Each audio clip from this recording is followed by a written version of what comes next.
हिंदू कुश की बर्फीली दर्रों से उतरकर एक दुबला पतला लोहे की आंखों वाला शासक मैदानों की ओर झुका।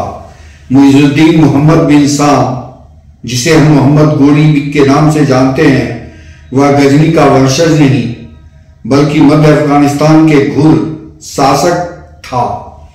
पहाड़ी कठोरता, तेज रफ्तार घुड़सवार, अनुशासित दास सैनिक और रणनीति उसका असली धन। गोरी ने ख्वारिज़मियों और गजनवियों से जूझते हुए सीखा कि हिंदुस्तान के मैदानों पर टिकना तलवार भर का खेल नहीं, यह रसल, टोही और मनोवैज्ञानिक युद्ध की परीक्षा है। तुर्कों ने तब तक युद्ध लड़ने की एक खतरनाक प्रणाली विकसित कर ली थी जिससे तमाम दूसरे मुल्क के देश अनजान थे। 12वीं शताब्दी का उत्तर भारत वैभवशाली भी था और विभक्त भी। कन्नौज के गहरवाल, अजमेर दिल्ली के चौहान, गुजरात के सोलंकी, बंगाल बिहार में पाल सेन परंपरा के अवशेष, चारों ओर किले, मंदिर नगर, सराय और व्यापारी संघ। कृषि, राजस्व और तीर्थ आर्थिकता मतलब मठ मंदिरों के अनाजगृह, दान बाजार ने संपन्नता पैदा की थी, पर अस्थायी केंद्रीकृत घुड़सवार केंद्रित सेना का अभाव, कुलीन वर्चस्व और आपसी प्रतिद्वंदिता ने सामूहिक सुरक्षा तंत्र को दुर्बल किया। राजपूत युद्ध नैतिकता में निर्णायक, आमने सामने की भिड़ंत और वीर गति का आदर्श था, जबकि गोरी की दुनिया धोखे नहीं बल्कि छल रण, जिसे फेंट रिट्रीट कहते हैं, तीरंदाज घुड़सवार, परत दर परत थकान दिलाने वाली टुकड़ियों की थी। युद्ध को वह गणित की तरह हल करता था। यह छल छद्म की परंपरा जो मोहम्मद गोरी लेकर आया था, वह तत्कालीन भारत के लिए नया था। तराइन, जो आधुनिक पानीपत के उत्तर की धूल में पहली भिड़ंत 1191 में हुई। दिल्ली अजमेर के शासक पृथ्वीराज चौहान के साथ उनके सामंत, खासकर तोमर गोविंदराज ने मोर्चा संभाला। चौहान सेना भारी घुड़सवार और पैदल दस्तों के बल पर टूटी। अग्रिम टकराव में गोरी की पांतें डगमगाई, स्वयं गोरी घायल हुआ और पीछे हटना पड़ा।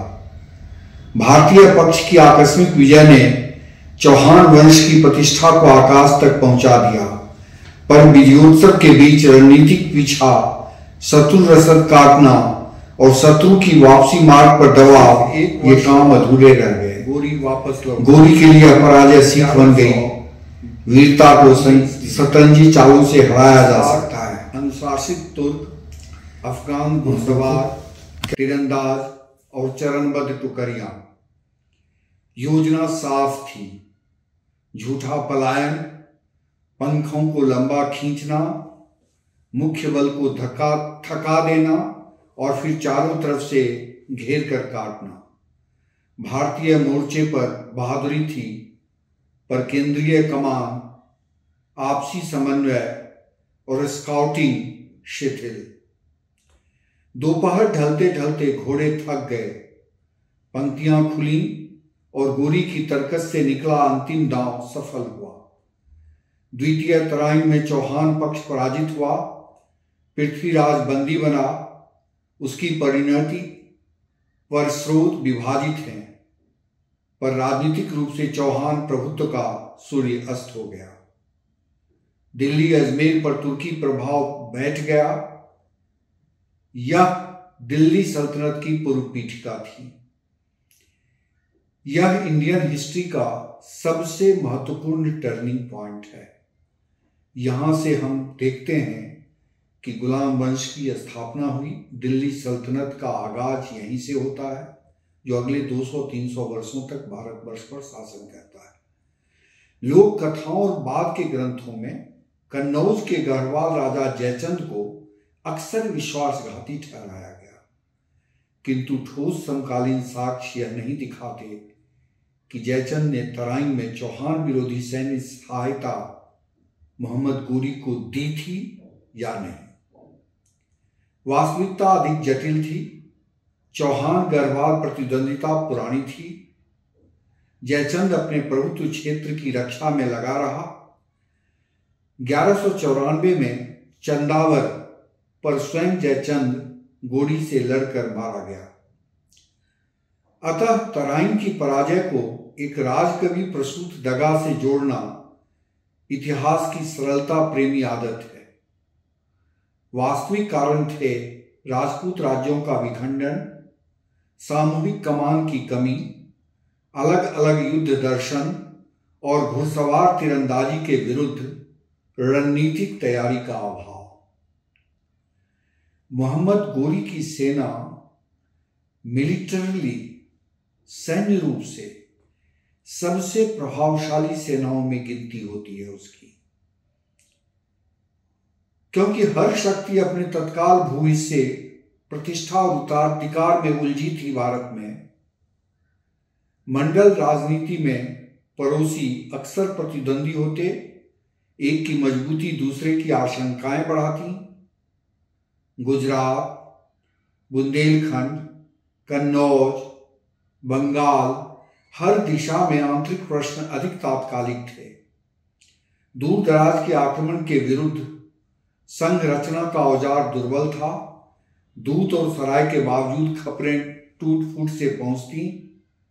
स्थायी महासंघ का विचार राजनीतिक संस्कृति में परिपक्व नहीं हुआ था।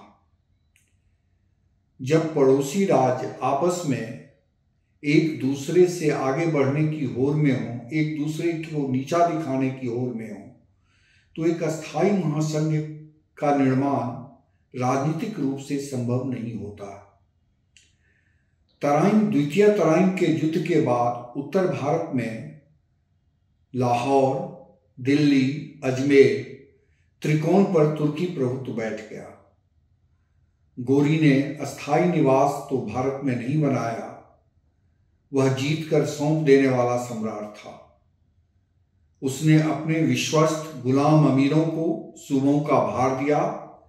सबसे प्रमुख कुतुबुद्दीन ऐबक, लाहौर, दिल्ली।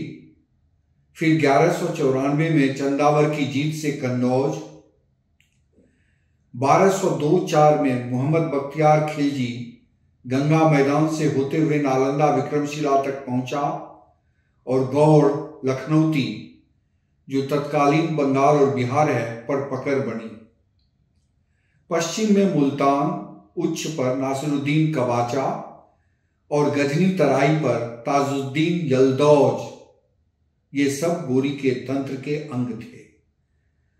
यहां यह उल्लेखनीय है कि कुतुबुद्दीन ऐबक, कबाचा और यलदौज ये तीनों गोरी के गुलाम थे। गोरी ने एकता प्रथा, जिसमें जागीर के बदले सेवा प्रदान की जानी थी, के रूप में गोरी ने एकता प्रथा के रूप में राजस्व विनिमय प्रणाली को संस्थागत किया।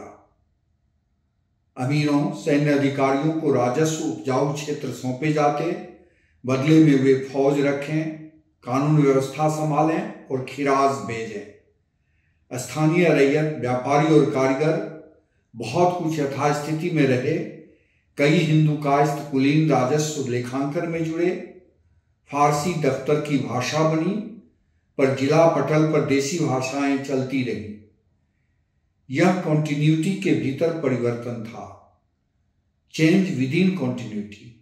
ऊपर से तुर्की फारसी प्रभुत्व, नीचे से भारतीय समाज की गहरी जड़ें। 1206 में गोरी की हत्या सिंध के पास हुई। उसके बाद उसका साम्राज्य मलिकों, अमीरों में बंट गया। हिंदुस्तान में उसके सबसे मजबूत प्रतिनिधि कुतुबुद्दीन ऐबक ने दिल्ली में ममलूक गुलाम वंश की नींव रखी। गजनी पर यलदौज और सिंध मुल्तान पर कबाचा काबिज हुए।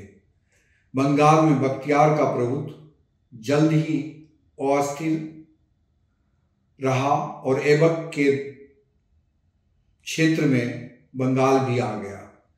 इल्तुतमिश 1236 ईस्वी तक दिल्ली सल्तनत को वास्तविक रूप से संगठित करता है, यलदौज कवाचा को पछाड़ देता है, दिल्ली लाहौर बंगाल को एक तंत्र में जोड़ता है, इक्ता और दफ्तरी व्यवस्था को सुदृढ़ करता है और खिलाफत से मान्यता लेता है। यही वह संस्थागत मोड़ था जिसने तराइन की लहर को अस्थायी राज्य में बदला। राजनीतिक रूप से राजपूत प्रभुत्व का केंद्रीय धुरा टूटा, दिल्ली सल्तनत उत्तर भारत का नया सत्ता चुंबक बना। सल्तनत की शुरुआत इतने कठोर ढंग से, इतने ताकतवर ढंग से हुई कि वह तमाम प्रश्नों को खुद ही हल बना देता है। सैन्य व्यवस्था जो गोरी की थी, वह आगे चलकर कुछ भारतीय शक्तियां जैसे मराठे, राजपूतों की कुछ शाखाएं चलायमान युद्ध कला सीख ली। प्रशासनिक रूप से जो परिवर्तन हुए, इक्ता जागीर, फारसी दफ्तरी संस्कृति और काजी दीवान जैसी संस्थाएं उभरी, पर स्थानीय परगना, महाजन, पंचायत आदि का ढांचा भी जीवित रहा। आर्थिक सामाजिक गतिविधियों में व्यापारिक मार्गों की सुरक्षा नए सिरे से परिभाषित हुई।